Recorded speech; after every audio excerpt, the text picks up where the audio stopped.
Bom dia, doutor Vitor. Bom dia. Eu sou a Kelly, aluna de Psicologia da Fundação ABC.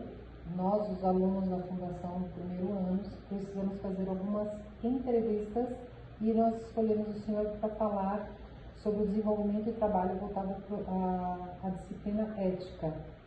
Nosso objetivo é compreender como o AME atua no atendimento a esse público, considerando aspectos como acesso, humanização, articulação com a rede dos principais éticas que orientam essa prática. Eu gostaria primeiro que o senhor se apresentasse para nós, para a gente poder começar com as atividades. Pode ser? Pode ser, com certeza. Primeiramente, bem-vindos ao AME. Bom ter vocês aqui. Prazer, eu sou o Vitor Chavegato, sou sanitarista de formação.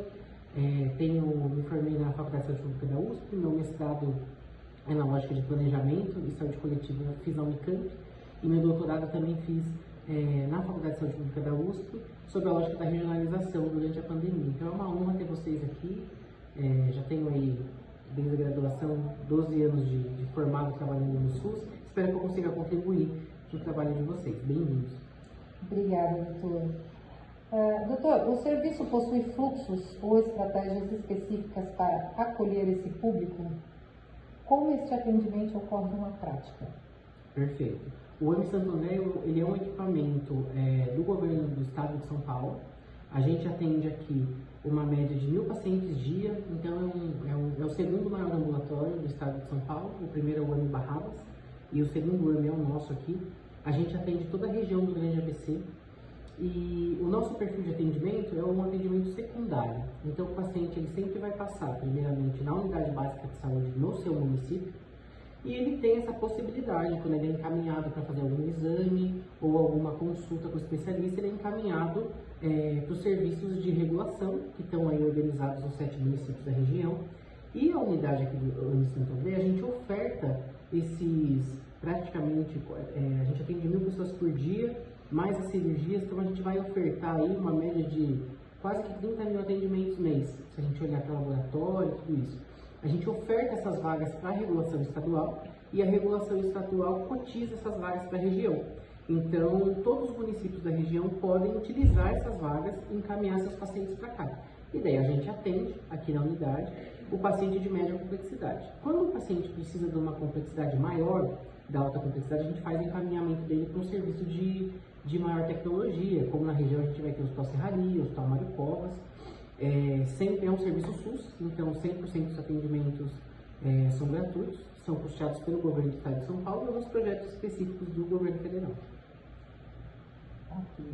Como é garantido o acesso ao atendimento para pessoas sem documento e sem endereços fixos? Perfeito. O paciente, quando ele chega aqui, e ele não tem um documento, ele precisa ter um documento de origem, porque ele sempre vai ser encaminhado de uma unidade de saúde. Então a gente percebe que, por exemplo, uma pessoa em situação de vulnerabilidade, uma pessoa em situação de rua, quando a unidade, lá no município que ele mora, vai fazer o cadastro dele, eles colocam geralmente o endereço da própria unidade. Então acontece aqui da gente receber o paciente, se ele chegar sem um documento, ele é atendido normalmente, mas ele precisa ter um endereço de origem. E daí o que a gente tem pactuado com as unidades de saúde dos 7 municípios da região é que eles cadastram o endereço da unidade. Então ele vai ter um endereço de referência, vamos dizer assim, que vai ser sempre da unidade.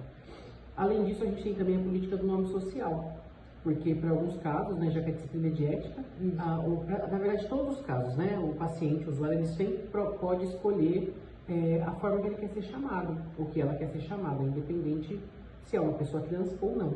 Então, se a pessoa nasceu Maria e ela quer ser chamada de Joana, ela tem essa possibilidade. É só ela chegar e, na hora de fazer o cadastro lá na recepção, ela pode falar: eu gostaria de ser chamada de Joana. E ela vai ser chamada de Joana do início ao final do atendimento. Quais as principais demandas da saúde apresentadas por essa população do AME? Perfeito. Os CITs que a gente mais atende aqui na unidade é oftalmologia. A gente tem um hospital dia aqui que opera uma média de 60 pacientes dia, então é um fluxo alto. O nosso principal CID aí é a questão da catarata, né? Então, oftalmologia é nossa principal linha de cuidado, seguida de algumas patologias voltadas à oncologia. Então, depois da oftalmo, a gente vai ter a masto, a ginecologia e também a quimioterapia, que a gente tem aqui uma sessão que a gente tem 10 poltronas, e a gente faz as sessões de quimioterapia para esses pacientes. A gente atende em média por mês uns 500 pacientes da oncologia. Nós funcionamos como um braço do Hospital Estadual Mário Covas, então os pacientes, não existe baixa complexidade na oncologia, mas os pacientes mais estáveis, vamos dizer assim, que andam, que comem, que conseguem ter uma qualidade de vida melhor, eles não precisam fazer o atendimento, o tratamento completamente no Hospital Mário Covas. Então eles são encaminhados para cá e a gente faz a administração da medicação aqui. Então a gente tem uma equipe médica de oncologistas aqui, de 6 profissionais, 5 médicos plantonistas e um coordenador. E diariamente esses pacientes vêm para cá, de acordo com o seu ciclo, né, de agendamento, e fazem esse tratamento oncológico.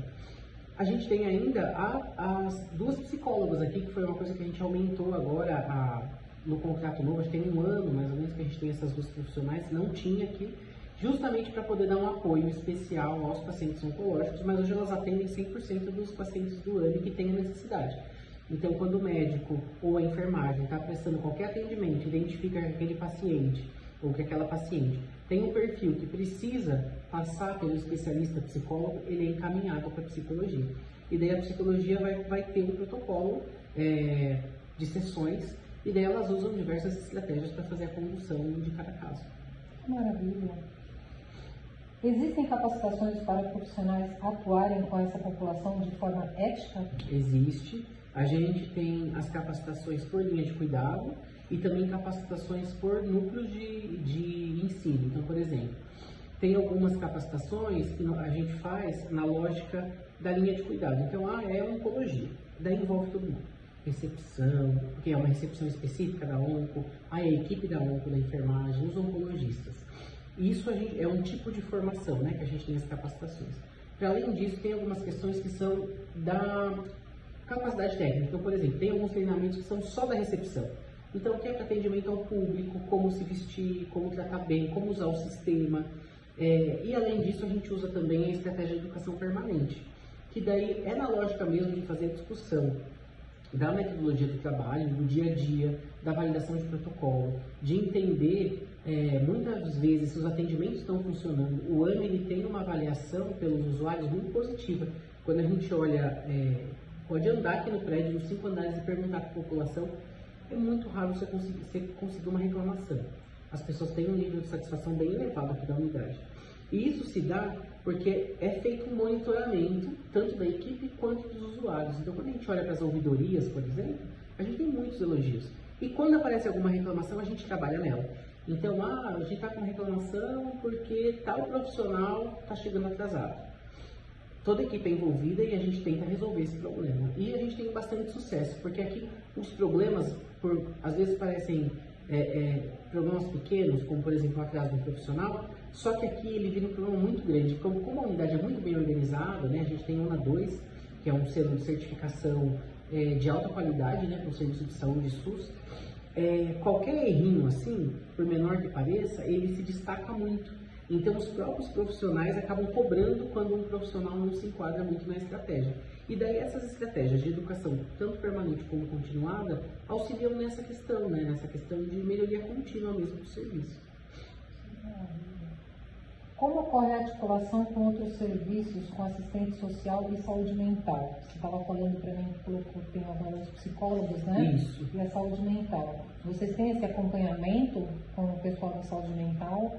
Não somente na parte quimioterápica, mas em outros tipos de tratamento? Temos sim, e a gente faz aqui um atendimento que ele é muito, como eu posso dizer, limitado, porque a gente tem aqui o psicólogo, mas eu não tenho aqui, por exemplo, o psiquiatra, o redutor de danos, uma equipe multiprofissional que a gente vai ter nos CAPs, né, nos centros de atenção psicossocial, que estão distribuídos aí nos territórios. Então, o que a gente faz? Quando a gente tem assistente social aqui também, quando o assistente social ou a equipe de psicologia identifica que algum paciente precisa de um apoio maior, a gente já teve casos, por exemplo, que as psicólogas estavam atendendo, identificaram que podia ser uma possível tentativa de suicídio, por exemplo. Imediatamente elas têm uma rede de apoio. Então elas acionam os CAPs do território e daí o CAPs mais próximo da casa daquele paciente vai entrar em contato e vai tentar fazer um trabalho mais próximo. Qual que é a grande dificuldade? Se a gente pegar os municípios maiores, São Bernardo tem uma rede psicossocial ativa. Se a gente olhar Santo André, tem mais de 8 serviços de saúde mental bem articulados, Mauá também. O problema é quando a gente olha para os municípios pequenos. Então, Rio Grande da Serra, Ribeirão Pires, que como eles recebem menos recursos do governo federal, do governo estadual e as receitas municipais também são mais limitadas pelo tamanho territorial, eles não têm muito serviço. Então, o que dificulta a continuidade do tratamento, porque às vezes eles até conseguem fazer um acolhimento na unidade básica de saúde do território, só que eles não conseguem dar continuidade. Então, a gente acaba segurando esses pacientes e referenciando eles para um município maior. Mas isso a gente sabe que é muito ruim, porque fica distante da casa, às vezes o paciente não tem condição de ficar pagando transporte para lá todo dia. Então, cada caso é um caso, né? A gente vai fazendo um monitoramento. Um projeto que a gente lançou agora há pouco tempo foi a Sala Lilás, que tem uma lei federal que ampara a gente nessa questão, que é uma sala que é literalmente lilás, ela é pintada, né, de lilás, e a gente criou, e são as psicólogas que coordenam esse processo, a gente criou um protocolo de atendimento à vítima da violência. Então, qualquer profissional que identifica uma mulher que foi vítima de violência, ela pode acionar as psicólogas e essa mulher é atendida nessa sala. E funciona da mesma maneira. Elas fazem o primeiro atendimento e, dependendo do grau de violência, pode ser psicológica, moral, pode ser física, elas fazem o acionamento da rede de proteção à vítima. Então, a gente vai ter o Bem Maria, a Delegacia da Mulher, de toda a região. Então, acho que esse é um projeto que ele mostra bem, né, ele consegue desenhar bem para a gente entender como que o serviço fica articulado na região. Para além disso, os pacientes para chegarem aqui, todos precisam ser encaminhados dos municípios. A gente não é um serviço porta aberta, porque não é um serviço de urgência. Então, todos os municípios atendidos aqui precisam ser encaminhados de uma das 7 cidades aqui da região. Quando, se acontecer alguma coisa, que os 7 municípios não utilizarem as vagas, que a gente oferta mensalmente para a Secretaria de Estado de Saúde, daí essas vagas são cotizadas para o Estado. Então acontece a gente atender aqui gente de Guarulhos, Jundiaí, mas é um número muito menor, porque primeiro a região usa todas as vagas. É uma vaga ou outra que acaba sobrando, às vezes a região não tem fila, que acaba sendo distribuído para mais distante. Nossa, que bênção. Muito para as outras, né? Quais são os maiores desafios para garantir o cuidado contínuo dessas pessoas? O AME ele tem uma função diferente das unidades básicas de saúde. As unidades básicas de saúde que estão nos territórios, elas têm como objetivo fazer o primeiro acolhimento do paciente, fazer a promoção e a prevenção e dar continuidade do início até o fim da vida do usuário. O AME é um perfil diferente. O perfil de atendimento do AME é um serviço de atenção especializado que tem começo, meio e fim. O paciente, quando ele vem para cá, o AME ele tem a função de ser resolutivo. Então, a gente brinca que a gente não pode casar com o paciente. Quando ele vem para cá, ele chega aqui, a gente tem que fazer a identificação da necessidade dele. Ele precisa fazer uma hérnia. Então, ele vai chegar, ele vai ser identificado essa necessidade que ele precisa fazer, essa cirurgia, esse atendimento. A gente vai marcar essa cirurgia, vai preparar, vai fazer a cirurgia e vai dar alta para ele. Vai fazer o monitoramento com a cirúrgica e vai dar alta para ele de volta para a atenção básica do município de residência. Então, o paciente ele nunca casa com o AME, não fica aqui muito tempo. As especialidades que a gente tem aqui são todas especialidades de rápida resposta, tirando reumatologia, que acho que é uma exceção, só essa que a gente não consegue dar um alto giro, vamos dizer assim. Agora, todas as outras especialidades, o paciente vem, resolve o problema dele, vamos dizer assim, e volta para o seu município de origem. Isso é importante porque esses procedimentos são mais caros. Então, o governo do estado entra com esse financiamento para apoiar os municípios.